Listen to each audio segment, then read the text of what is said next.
चलिए बड़ी खबर आ रही है ये कि एफआईआर दर्ज होने के बाद रिया कार्रवाई से डर गई हैं। बड़ी खबर इस वक्त की, कानूनी कार्रवाई से डर चुकी हैं रिया चक्रवर्ती। उन्होंने वकीलों से संपर्क साधना शुरू कर दिया है।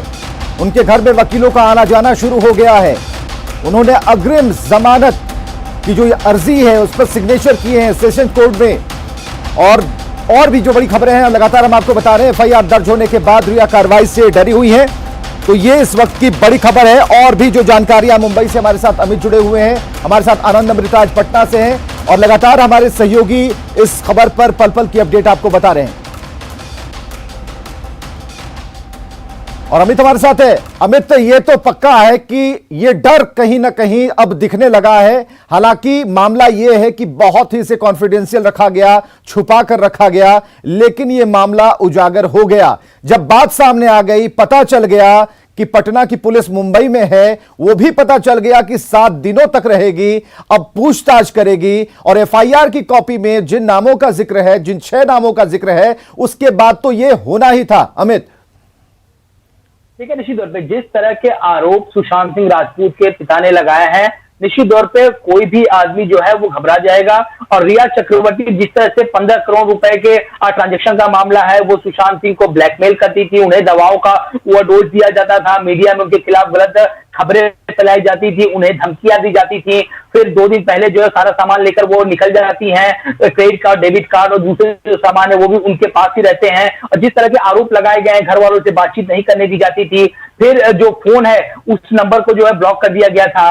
तो ये जो सारी जानकारी है जिसके ऊपर ये मामला दर्ज हुआ है पटना में, निश्चित तौर पे पूरा परिवार जो है रिया का वो सकते में आ चुका है। और इस कानूनी पचड़े से कैसे निकला जाए, इस पर जो है लीगल टीम जो है लगातार जो है बातचीत कर रही है।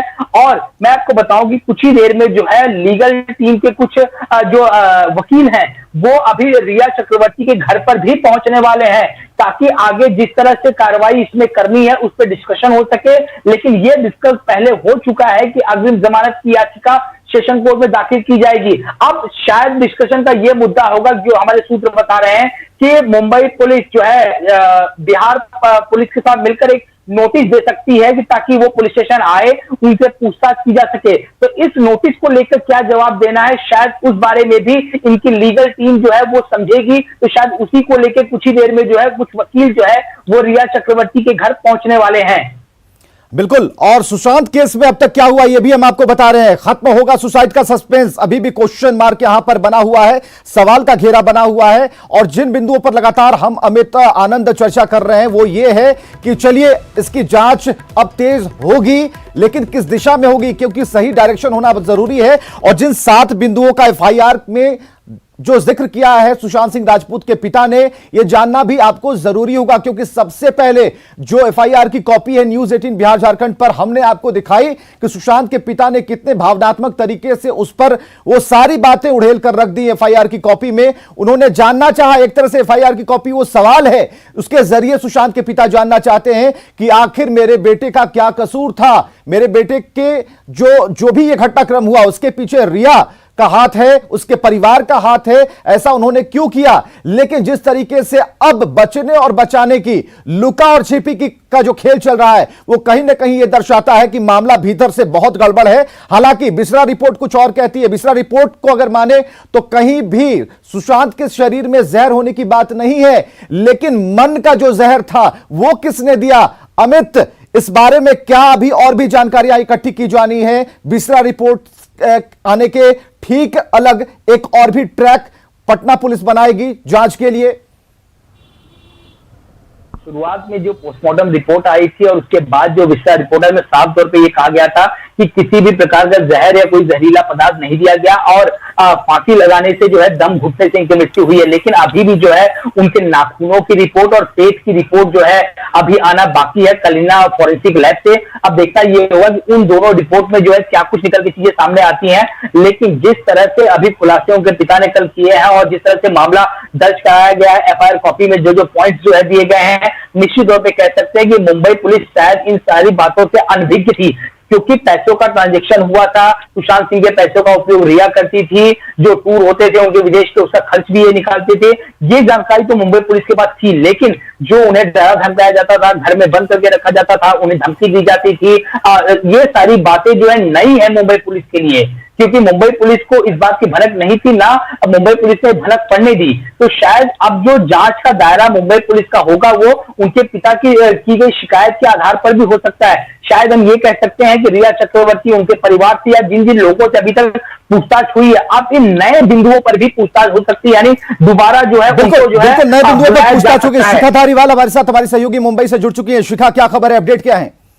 देखिए, इस मामले में हम आपको बताना चाहेंगे कि जैसे ही कल पटना पुलिस यहाँ पर पहुंची है, पटना पुलिस लगातार पटना पुलिस ने अपनी जांच शुरू कर दी है और रिया चक्रवर्ती से इस मामले में पूछताछ की जाएगी। और महेश शेट्टी जो सुशांत सिंह राजपूत के साथ कुर्ग में अपना व्यवसाय शुरू करने वाले थे, खेती का व्यवसाय शुरू करने वाले थे, उनसे भी इस मामले में पूछताछ की गई है।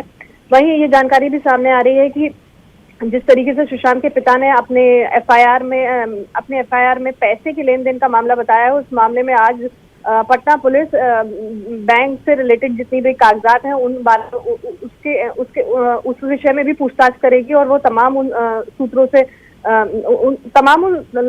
एफआईआर में मेंशन तमाम उन सूत्रों से जुड़ी सभी बातों पर पूछताछ करेगी। जी चलिए, बहुत बहुत शुक्रिया हमसे बातचीत करने के लिए। तो आज पूछताछ का दायरा और भी बढ़ेगा, जिसका जिक्र लगातार हम लोग कर रहे हैं। आनंद के पास रुक करते हैं। आनंद, आप जहां पर हैं अभी वहां पर कोई हलचल नहीं है जो हलचल होनी चाहिए, क्योंकि टीम वहां से निकल चुकी है, लेकिन जो चुप्पी है वो बहुत कुछ इशारे कर रही है। क्योंकि जब अमित से हमने यही सवाल किया, अमित ने भी कहा कि कोई भी बड़ा अधिकारी ज्यादा कुछ बोलने को तैयार नहीं, और पटना में तो चुप्पी है ही।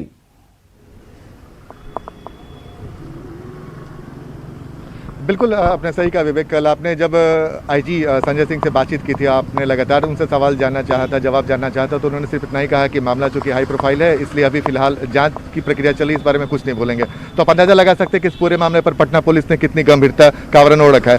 दूसरी बात कि आज सुबह सुबह में जब मैं गया था राजीव नगर रोड नंबर 6 में सुशांत सिंह राजपूत के घर पर, उनकी मेड ही यहाँ पर सिर्फ मौजूद थी, और उनसे जब हमने बातचीत की थी और हमने बोला था कि क्या आपको मालूम है कि मामला दर्ज कराया गया, बोले कि हाँ बाबू मुझे मालूम है। और हमने उनसे ये भी सवाल पूछा था कि क्या आपको लगता है कि वाकई सुशांत सिंह राजपूत सुसाइड कर सकते हैं या फिर वो इतने कमजोर थे। उन्होंने साफ इनकार किया है कि जो भी हमारी बातचीत होती थी, जिस लहजे में उनसे बातचीत होती थी, हमें कभी ऐसा नहीं लगा। लेकिन अब उन्हें भी आनंद, ये पूरी बात हम सुनेंगे, छोटे से ब्रेक के लिए रुकते हैं। ये पूरी बात सुनेंगे जो वहां पर मेड थी, जिन्होंने सारी बातें आपको बताई हैं इस एफआईआर से जुड़ी हुई। थोड़ा इंतजार कीजिए।